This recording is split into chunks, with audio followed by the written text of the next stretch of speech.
Hello and welcome to today's webinar, which is part of the series UPrera Talks, organized by UPrera members. My name is Sabine Einwiller, and I'm a member of UPrera's Board of Directors. And on behalf of the board, I cordially welcome you to this webinar on gender and freelancing in the communication industries, experiences, practices, and discourses.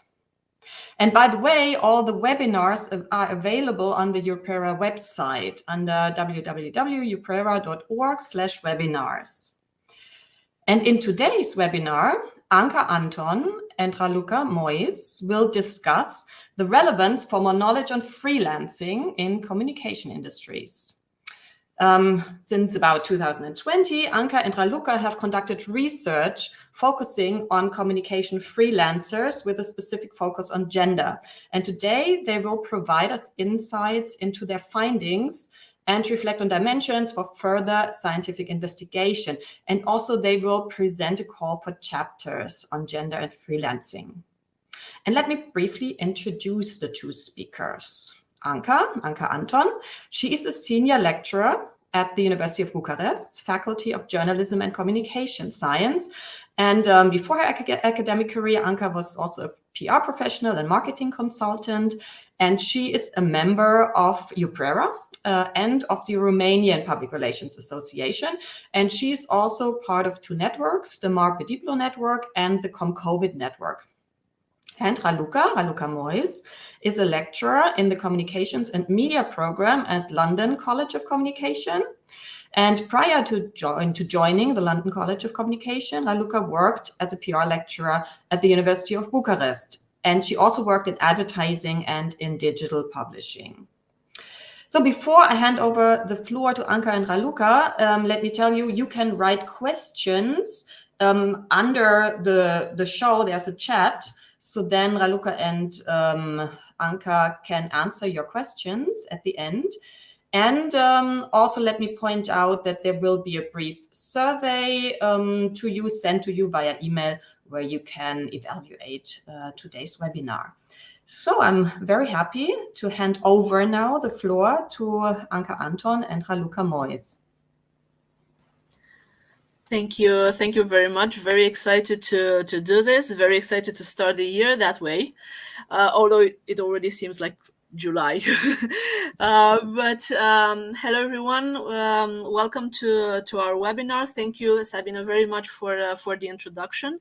Raluca and I are very excited that we can do this, that we can present to you our research, and particularly the next steps in our research. So if we could have the slides up, that would be great. Wonderful, thank you. So what we've been studying basically since the start of the pandemic to some extent is this relationship between freelancers and other dimensions of their, let's say, universe, their professional universe. If we could go to the next slide. And we started with the relationship between the communication freelancers and online professional communities.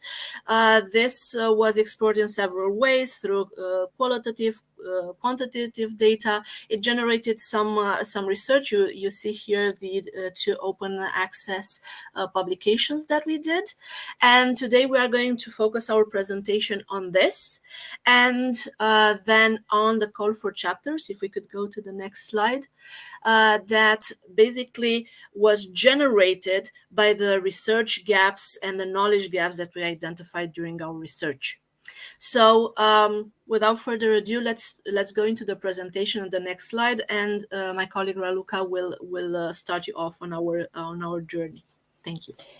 So hello everyone, and we would like to start this presentation with our research project. And basically the first question was, why freelancing, why freelancers and online communities, or this very, very rich professional world that we also discovered progressively.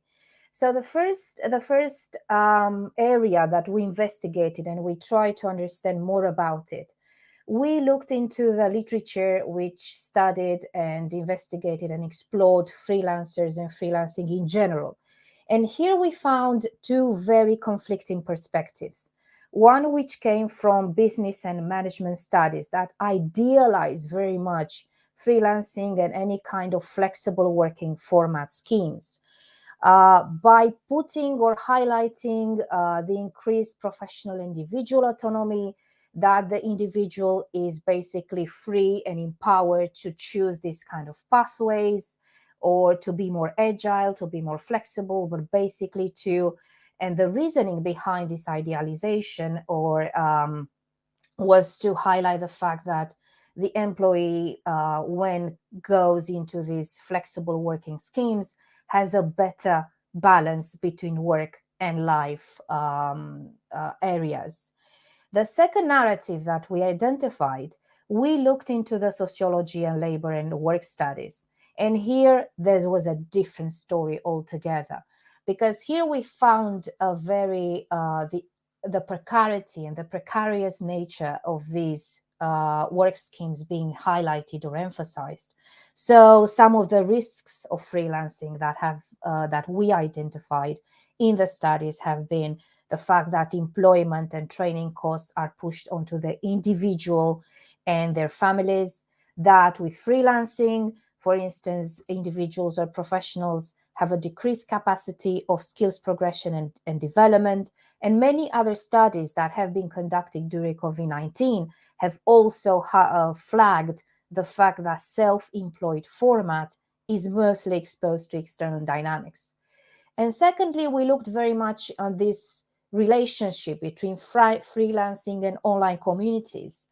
And we identified again this key concept, which is professional virtual communities.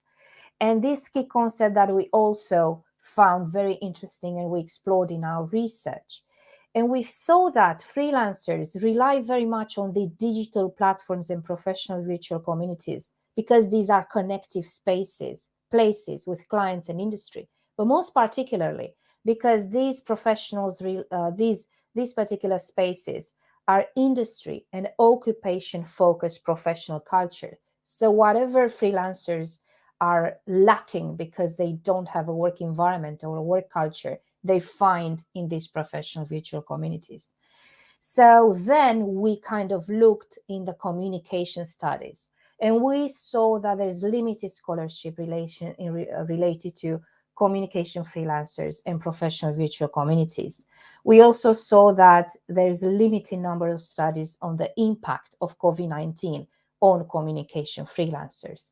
So this is why we developed this research project, and we saw that it's really important and relevant to also look in greater depth.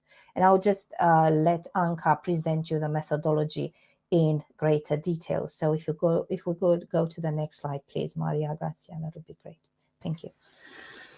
All right. So in terms of methodology, as Raluca was saying, we started with the exploration of the relationship between communication freelancers and the professional virtual communities. And we did both at an individual level and a community level. And in order to do this, we looked at two Facebook groups, one coming from Romania, which got together professionals from a variety of communication fields, and one from the United Kingdom, which focuses primarily on public relations freelancers. We looked at various dimensions through our research questions. We looked at the discursive environment of the communities. We looked at the communication functions that the group administrators used. We looked at engagement practices, and we looked at how the pandemic impacted those practices, the dynamic, and of course the individuals. And we did sample moments from the beginning of the pandemic, the middle of the pandemic, and let's say I'm not saying the end of the pandemic, but some developments within the pandemic. And we used both quantitative and qualitative methods and corpuses for each of them. So we used content analysis and social network analysis on the quantitative corpus, which was basically all the posts extracted from these Facebook groups over a period of time that was sampled throughout a year, and a thematic analysis on the qualitative corpus, which was composed of a series of interviews. Now, if we go to the next slide, basically, this is the structure of the key findings that we will tell you a little bit about, that we will share with you. They are structured on the individual dimension, the community dimension, on professional identities as communication freelancers, on this relationship with the professional virtual communities, but also, as I said, on discursive environments, communication functions, engagement practices, and impact of COVID. We will share with you some of the key findings, but you can find out more details about this in the publications that we mentioned before. So if we could go to the next slide, and I will give the floor back to Raluca. Right. So at individual level, we looked first of all, we looked at what our participants tell us about their freelance status. And first of all, we saw that we identified two work configurations. So there were freelancers, for instance, who were also part-time employees or full-time employees, and freelance was something that they were doing aside of that particular work format. And secondly, there were also participants fully freelancers, but also some of them have I highlighted an occasional, they were considering going back to full-time employees because of COVID-19. However, we did ask them, why did they become freelancers? And here I think was very interesting. We'd like to highlight two things. So besides the fact that they saw that it was need for fundamental change, that freelancing was a professional reset, I think that what was more important for us was to find out the fact that they were highlighting this importance of work-life balance and mental health. And this emphasis came also, as you'll see, in other areas of our research. We also looked at who are our participants in terms of areas of expertise and work. And again, knowledge of sources of knowledge, and what's the relationship with professional virtual communities from this particular perspective. And as you can see, there's an emphasis on media relations or integrated marketing communication, but we also had participants with various transversal skills such as content creation, strategy, and consultancy. And I think that one, again, key point here is that they found, or they identified, or they thought professional virtual communities, additional to formal education or other sources of knowledge, they saw online communities as being informal and horizontal source of knowledge, this kind of peer-to-peer sharing practices that they definitely found extremely important and relevant. And if we go to the next slide, please. We also explored and investigated the relationship with communication professional virtual communities. And here we looked at the reasonings for joining these communities. And mostly these are the three key areas that we identify, such as networking, support, and socialization. And again, if you see these definitely translate into why they actually actively participate in these professional virtual communities, such as information gains, pre-testing ideas, camaraderie, and sanity checks. So exactly that kind of work environment and work culture that they're missing out being freelancers or self-employed. And again, we identify some differences and key differences. Why are these virtual communities relevant or useful?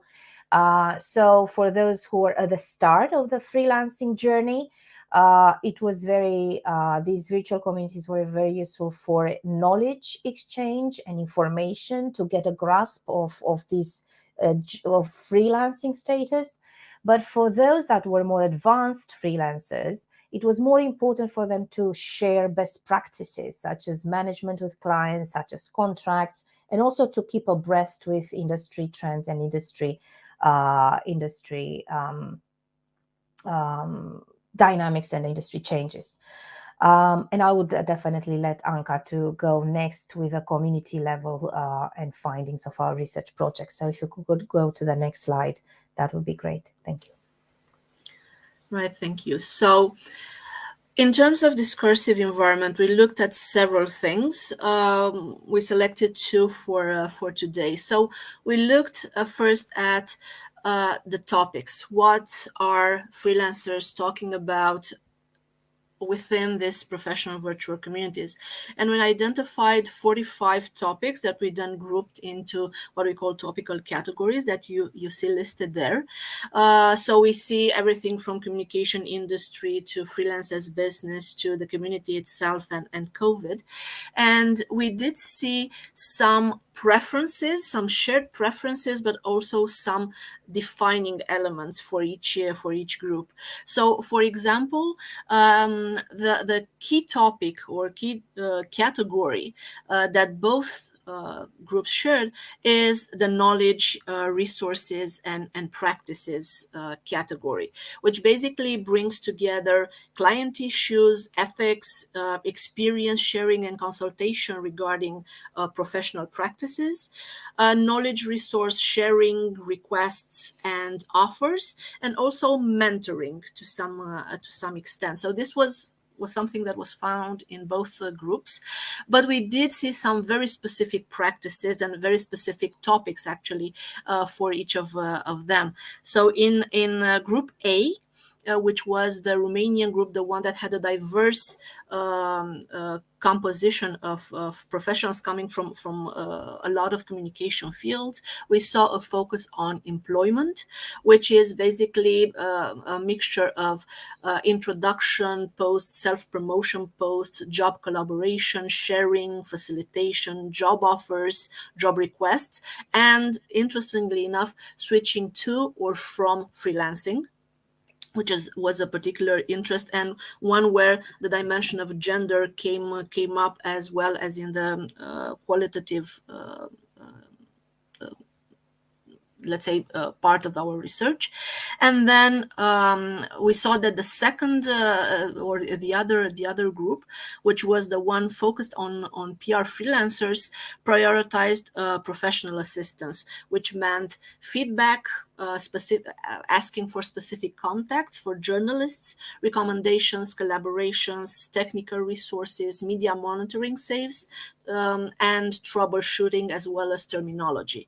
So we did see in terms of we did see a clear differentiation, but also some common aspects.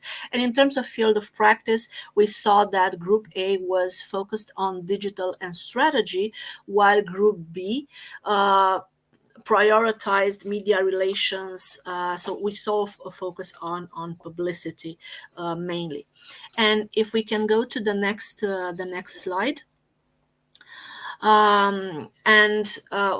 Here we have a few aspects regarding administrators, so admins of both groups, perspectives and communication functions. So what we saw was that when members were discussing about the community, they always talked about it as a necessary supportive structure. The positive and belonging sentiment came up in all data, and they saw this professional virtual community as a space for trust and reciprocity. And what was very interesting was that it was that they saw these groups as a substitute for organizational culture, but the discussion about toxicity that sometimes comes up when we discuss organizational cultures didn't come up here. The discussion was always carried out in a positive way, and to a large extent that was the main impact of the administrators, of the admins of the groups, which performed, in our opinion, two key roles: gatekeepers and listeners. And the gatekeeper role referred not only to what was being discussed, but also how it was being discussed. And while usually they had an encouraging approach, whenever they saw, let's say, the tone of voice or the approach, let's say, sliding away from a decent approach, they intervened very, very quickly. So that was an interesting thing to observe regarding the administrators. And there is this difference, nevertheless, in the way they gatekept the community. If we could go to the next slide. So this comes out of the quantitative data. You have here two networks that were created when we put together the functions, the communication functions of the administrators and the topical categories. And we saw that the admins performed their gatekeeping role in different ways. In the first group, we saw that they were listening to the community in order to create content for the community, while in the second group, they listen to the community in order to connect the members of the community. Right. So moving forward to the next slide, in terms of engagement practices, this is where we looked at how members interacted with each other. And we divided these into requests, offer or provide or share or exchange, different aspects: content, resources, information, expertise, experience, and assistance. And we saw that there were some very clear specificities that were connected to who exactly was a member in that group. So we saw that the group that had a larger array of or people coming from a larger array of communication fields prioritized offer or provide of information in blue there, while the one that was more focused in terms of communication field, so the one where people came from the PR field, they focused on requests. Now this how this replicated or was represented in the actual discussions, we have here an example. So when they were discussing podcasts, Group A basically discussed about creating and managing a podcast offer, often from let's say either content or a technical aspect, while Group B, the one that was focused on media relations and on connection, discussed podcasts from the perspective of obtaining contacts of podcasters or getting their client on the podcast guest list or speaker list. So there was a very clear approach in terms of engagement practices. And if we could go to the next slide. So we saw this again in the networks that were created when we connected the scope of communication. So either share, exchange, or request, and the topics again. And we saw that the first group was a community focused on learning, on network practices, but a very, very clear emphasis on entrepreneurship. So on seeing freelance as business. And then in Group B, to some extent, due to the focus of the group, we saw a strong instrumentalization of the group, and we saw an involved group, but sometimes very utilitarian, very utilitarian engagement practices. Moving forward, I would let Raluca tell you about the impact of COVID. So we looked when we looked at impact of COVID-19. We looked first the impact on group members' professional activity, and as you can see here, its cuts, is slowing down, is reduction. So definitely this precarity and precarious nature that we just identified in the literature review came up really, really strong in this particular area. And it's about slowing down of the activity or loss, staggering percentage of the contractual work or reduction of these activities. And again, something that was highlighted, this high level of uncertainty in media relations, caused by journalists being followed, by press outlets folding, and by everything that how media has been impacting during COVID-19. But also what was very interesting, and again echoed our literature review findings, was this increase of abuses and abusive relationships coming from clients, manifested through delays in payment, pressure in outputs, delivery, etc. And this individual level, so these particular findings have been definitely echoed by and have been translated into the way that COVID-19 impacted the community as well. So if you could go to the next slide, please. We could see that this collective anxiety definitely translated at the level of the whole online community, because we saw, so first of all, because we saw this increased number of freelancers without contracts, but also people joining massively during COVID-19, these Facebook groups, because this reset that we talked about before, this need for change, either it was prompted by the context, either it was prompted by what happened during COVID-19, and it was enhanced by this particular situation. But people were definitely joining more these Facebook groups and considering taking on freelancing during that particular time. And how exactly this translated into the online community environment. A lot of participants have found these communities more supportive and helpful than ever, exactly for the reasons that we highlighted before: information provided, guidance, advice, lived experiences, a lot of shared lived experiences, administrative freelance, self-employed work, but mostly something that definitely Anca has stressed out before, which is this belonging and camaraderie feeling.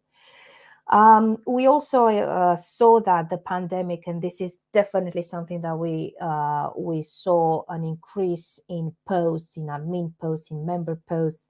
So pandemic acting as an activity and engagement enhancer, and also this desire to help, and very active communities that were thinking to help, and which was very interesting to see that this help was targeted towards external environment, to see so support and help for those clients or industries which have most struggled during COVID-19 and several lockdowns.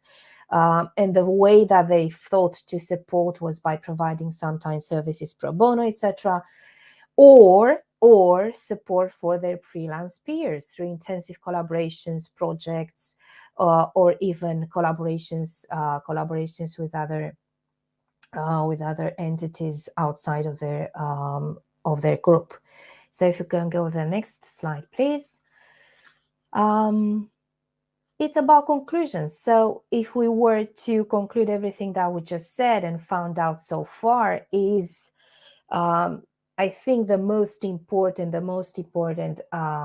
aspects or dimensions of our research is to highlight these particular areas or key realities of what we could define, and how we could define communication freelancers' habitus life world, this constant pendulation between independence and precarity that we also saw at individual, group level, the lack of work cultures, and of course, this vital reliance on online and digital platforms, and to focus on the role of professional virtual communities as they act as these peer-to-peer professional work culture, these horizontal spaces of connecting and networking between different clients, between themselves. And as I said before, this networking function is one of the key essential dimensions that came out from our research.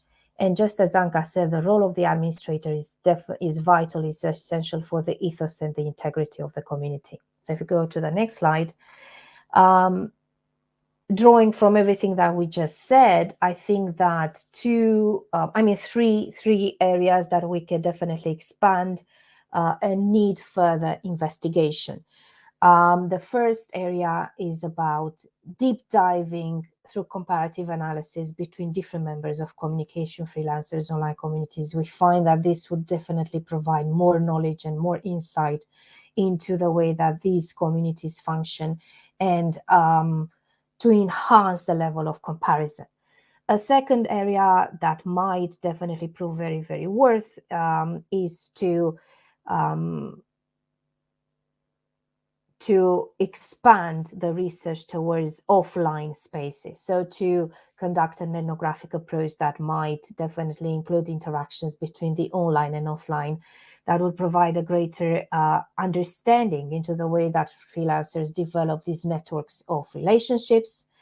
And thirdly, and this definitely gets us to this space to build the relevance for the call of chapters that Anca will present in a minute, is to address these questions around the feminization of flexible working schemes, so the impact on women freelancers, to develop a gendered perspective on the experiences, practices, and discourses of freelancers, because this was one of the hidden narratives that also came out of our data and of our research project. And I would definitely invite Anca to present the call for chapters.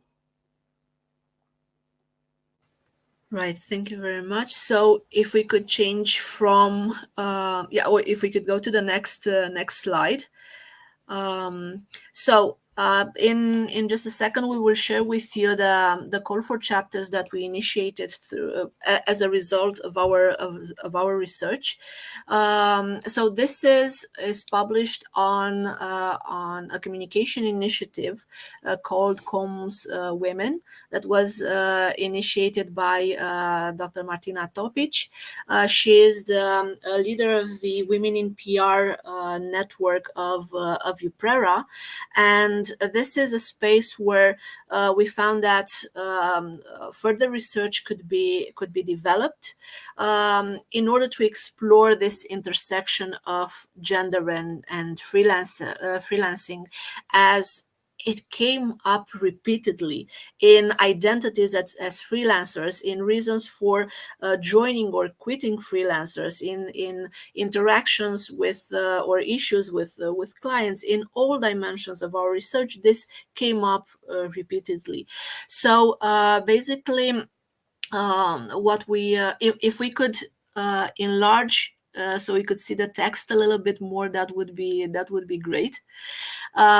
So what we are proposing is to contribute to the closing bit by bit of this research and knowledge gap by offering more scholarship on this intersection of gender and freelancing. And we are proposing a call for chapters for an edited book. Now, this book is intended for a very specific series published with Emerald, the Women, Economics and Labor Relations series. We think this is a very good match for what we are proposing. And this will basically be an exploration of freelance work and gender in the communication industries. And when we are saying communication industries, we are particularly focusing on public relations, on advertising, marketing, corporate comms, and digital communication. So we are separating a little bit communication industries from media industries, because we do feel that media industries, on the one hand, doesn't necessarily go into communication industries, but also there is more literature on that already. So if we could go to the next section of the call on the topics part, we did provide a list of topics here regarding, let's say, potential exploration dimensions. You can see there's a general, let's say, gendering of communication industries, of course, with a focus on freelancing, because there is literature on gender in communication industries. Martina Topic, for example, and the whole network contributed a lot to that. But what we are let's say, underlining is the need to expand that into freelancers and to see whether or not there are practices or discourses or experiences that are specific to freelancers. So you see here a few of them. Of course, if there are any other perspectives that we haven't mentioned, the call is open, is not restricted only to this. We are interested in all methodologies. They can be quantitative, they can be qualitative, they can be mixed, whatever you consider is best for the exploration of a particular topic.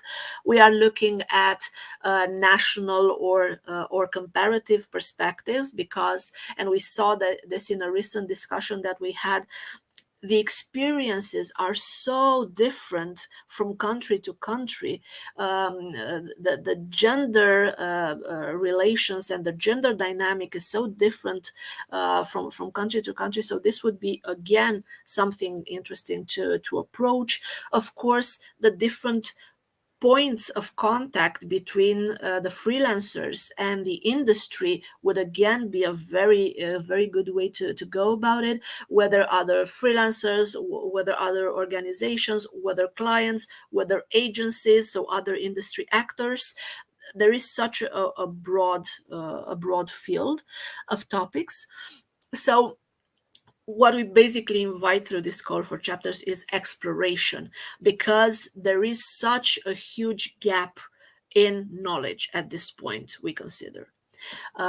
So moving forward and going into more practical aspects of the call, there are some deadlines to be taken into account.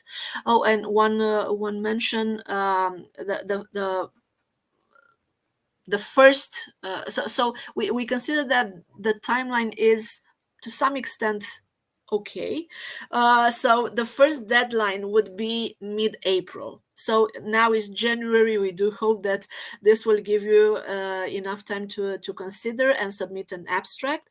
So by April 15th, we have this deadline for abstract. It's a structured abstract, about 500 words, and it should be sent to both Raluca and myself for consideration. Then, if the abstract is accepted, the next deadline is December 2023.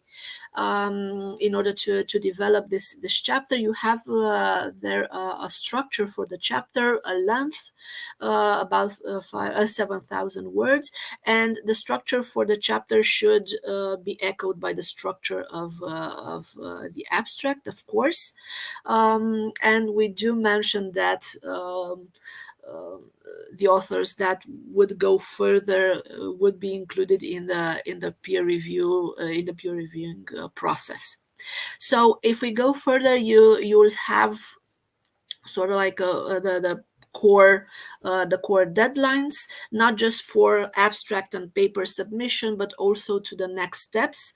Of course, this is for the moment. We all know that sometimes it can be a little bit wishful thinking, but we do want to work with this framework.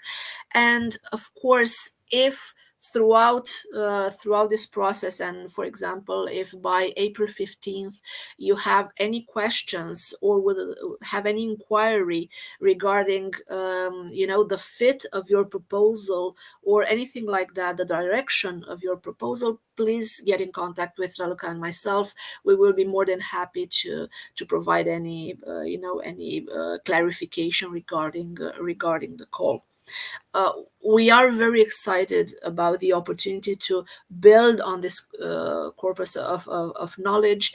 It is, to our best knowledge, the first book that would put gender that would be built at the intersection of gender and freelancing in the communication industries.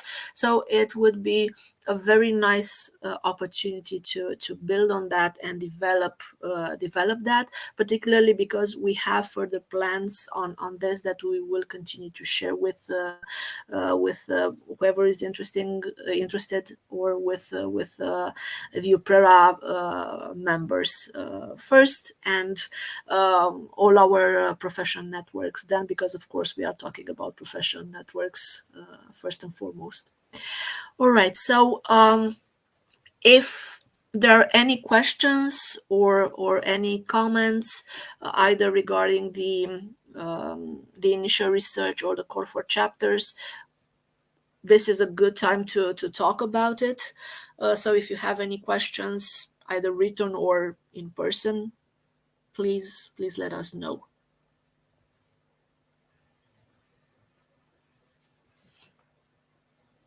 Or we've been very clear. I don't know. Yeah. I don't think there are any questions. Raluca, do you see any? No, there's a comment section. I checked the comment section, and there are no comments there so far. So hopefully our presentation, maybe someone is writing. What I can tell you is that last week we had a very nice informal meeting of the Women in PR network, and we thank Martina for her support throughout this journey. And we had a very nice discussion because the participants were from I think 4 countries or something like that, and it was very interesting to compare and contrast experiences of gender and communication industries, gender and professionals, how things differ from one country to another, how they differ from geographical blocks to cultures, to national cultures, whether or not there were professional traditions that influence the current dynamic.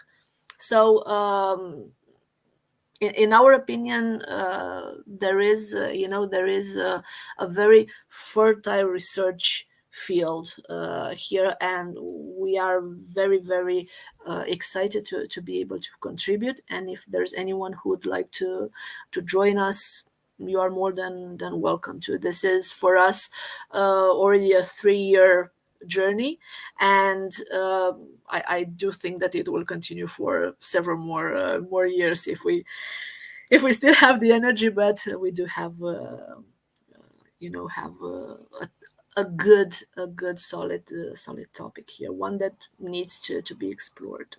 Yeah. Well,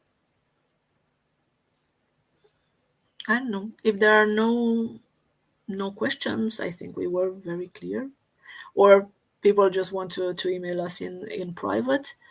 Do we wait for a little bit longer, or do we stop, Maria Grazia? What do you think?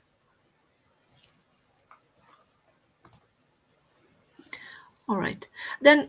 If there are if there are no questions, it's okay. We can stop.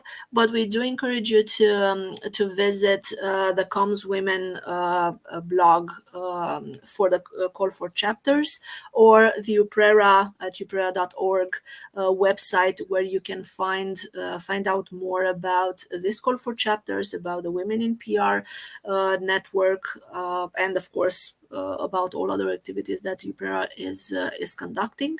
And in the call for chapters, you also have our emails. Please get in contact with us whenever you want, and if you want to submit an abstract, please do. You are more than welcome to. Thank you all very much, and have a wonderful day. Thank you.